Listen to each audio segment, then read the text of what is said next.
All right, here's another quick devlog update, number 9, I believe. So this thing I've added a number of things, one being some trees. They're just some trees now, you can run into them. I've also added a few new tricks. You can like put your hands in the snow and then, oh, maybe not, question mark? There we go, I did a tripod, sweet.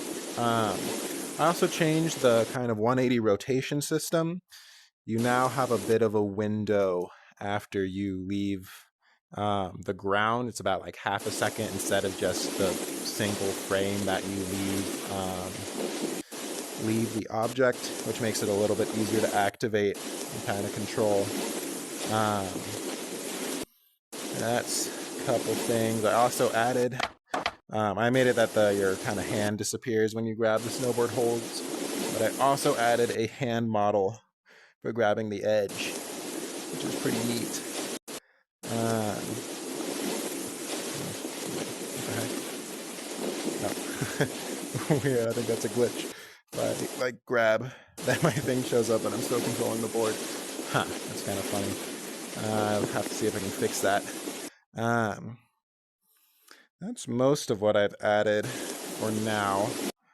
I also added a jump normal, which kind of changes the jumping system a bit. So whereas before jumping just added a force straight up, it now adds a force based on the angle of like the snow you're on.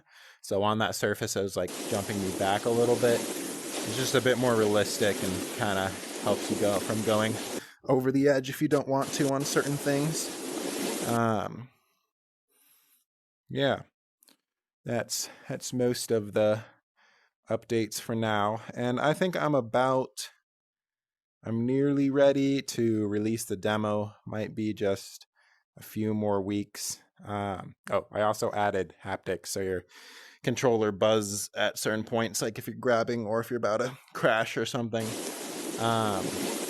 Yeah, I think I'm ready to release a demo in like a few weeks. I'll release just a free one on SideQuest. But in the meantime, if you want something to play, you can check out my Dying Light VR game.